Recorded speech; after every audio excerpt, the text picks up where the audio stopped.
All right, guys. Giancarlo Stanton hits the IL for the 11th time since joining the Yankees. That's crazy. 11 times, dude. And he's been on the Yankees for what, like 7 years now, something like that. So Something you're like you're that. guaranteed to A at lot of least have time. one IL stint Yeah, from Stanton every single year. So definitely. if you had Stanton on your team or have Stanton on your team, you've been reaping the benefits of a huge power hitter this season, batting 246 with 18 home runs in 69 games. Unfortunately, you're not going to find anything that comes close to that on the waiver wire, but we're going to try to find some decent replacement options for you. Now, Javi, there are a few outfielders that are on the most added list. So if you just lost Giancarlo Stanton or you're just looking for an upgrade, which of these outfielders are you looking to add? I'll start with the highest roster percentage and going down. So first we have Jesse Winker at 53%, currently batting 261 with 9 home runs this season. So far in June, Winker's batting 329 with 3 home runs, 2 stolen bases, and 14 walks to 18 strikeouts. Next, we have Ryan O'Hearn at 45%, currently batting 284 with 10 home runs and 3 stolen bases, a 10.2 K percentage with an 810 OPS. Jared Kelnick, 44% rostered, currently batting 282 with 8 home runs and 3 stolen bases.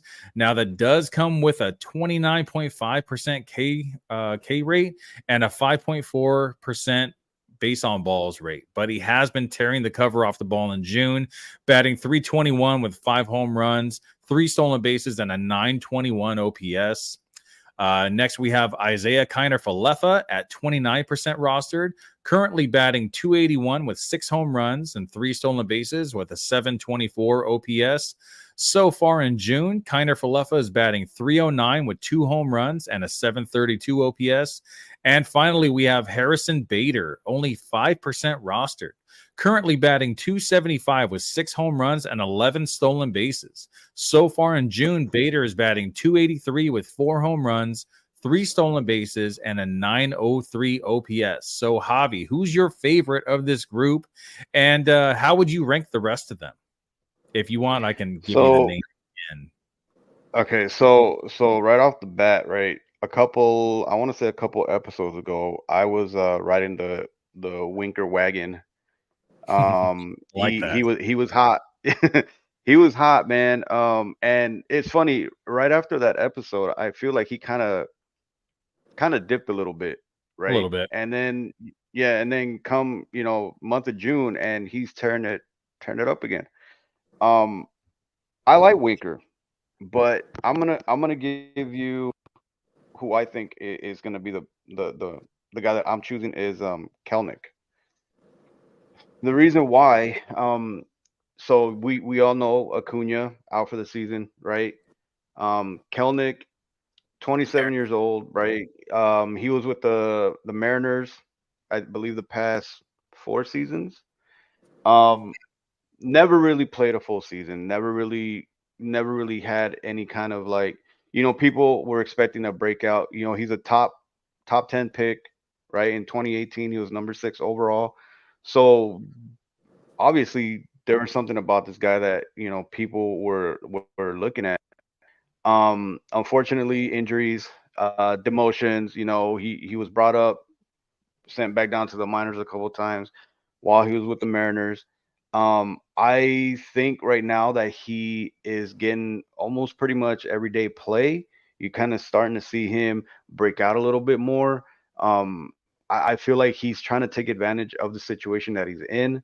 Um, he's what is this? 6 home runs, 18 RBIs, 6 walks, 28 strikeouts, which, like you said, is a lot. But in hindsight, I feel like because he hasn't really had a full season, maybe these are things that he can kind of work through. I mean, he's still young, but the fact that he's taking advantage of the situation is very good for him. Definitely. Um, very good for his confidence, Confidence. and stuff like that, right? So I like Kelnick, and then I would go Winker, just because Winker, he's hot. He's been hot, and I guess he's kind of one of those guys too, where he gets hot and then he kind of takes a fall a little bit, then he comes right back. But I mean, if you're trying to replace somebody like Stanton, Winker is not a bad option. And then you said um, O'Hearn, Bader, and what was the other guy? Is Isaiah Kiner that how you Falefa. say it? IKF.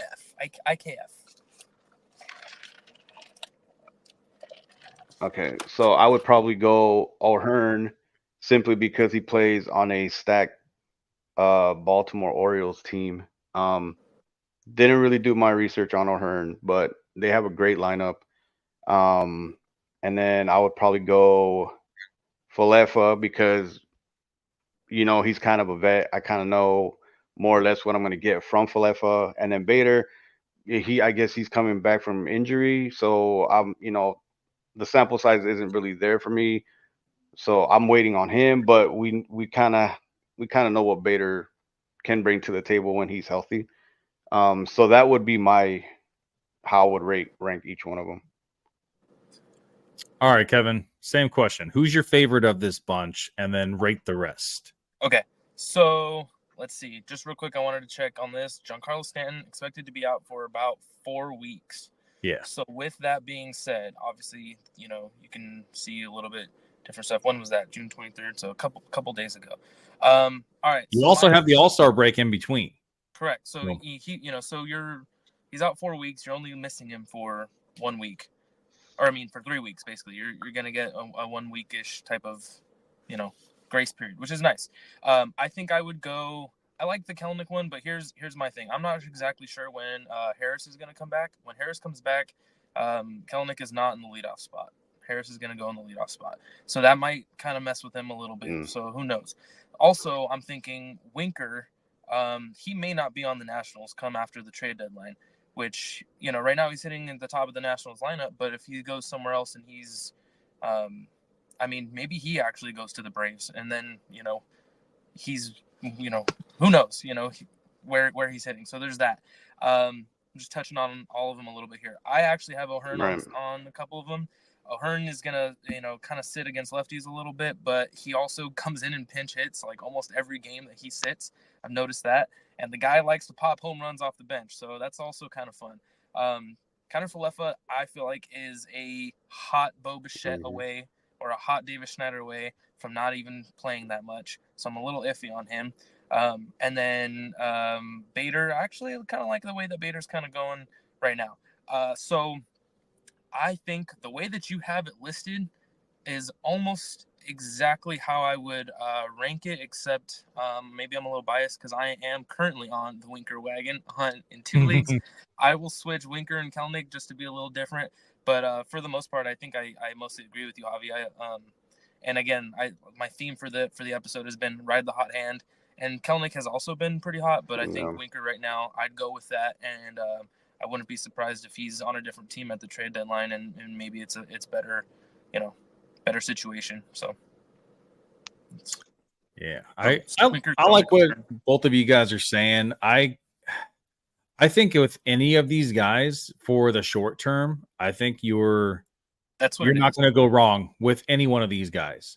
But in a categories league, I think I'm heading towards Harrison Bader just a little bit more than any of these other guys because of those stolen bases. None of these guys are stealing bases the way that Harrison Bader is. He has 11 already, versus Kiner Falefa that has 3, and Kelenic that has 3, and I think O'Hearn that has 3, and Winker that has 2. Winker has 12. Oh, I'm sorry. He has 2 in June. Yeah. So, between Winker and Bader for the short term, I think I'm going either one of those guys, especially in a categories league, because Winker just strikes out a little bit too much for me in a points league. But I think that O'Hearn has actually a lot more upside than any one of these guys because of the age and the lineup context and the pedigree. So I'm actually going O'Hearn first if it's a points league, and I'm thinking more like rest of season. In rest of season, I think I'd rather have O'Hearn. In the short term, I think you're really not going to go wrong with any one of these guys, especially Kiner Falefa that's eligible at like first, second, short, third, everywhere, dude. And that's why I brought up the 4-week thing at the very beginning, because if it was like a long term, like if it was, we're replacing Acuna type of thing, then I kind of, you might be looking at it differently.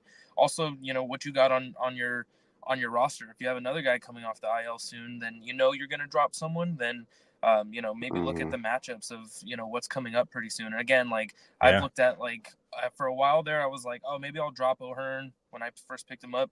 And then I saw that they had like 3 7-game weeks out of the 4 that were coming up, and I was like, well, that's good, because he's going to be playing a lot, even on the days that he's sitting. And then just each week I'm looking at it and I'm like, there's a lot of righties, so he's going to be in the lineups a lot. So I mean, and the league is 80% righties, so he's going to see a lot of playing time. Honestly, and we're going to maybe touch on this later too, but the Orioles, their players, if you're not like the Rutschman, Gunnar, and I guess Westberg right now, everyone else is like a little bit, or I guess Santander, but like depending on the matchup, like it's just too many players going on. So that's what makes it a little tough with O'Hearn, because if he was an everyday player, I think he would be ranked way higher than what he is, but he just sits more often than he sits against some righties sometimes too, because they're trying to fit in Cowser and whoever else. So the good thing about O'Hearn though is that they play him a lot at first base also.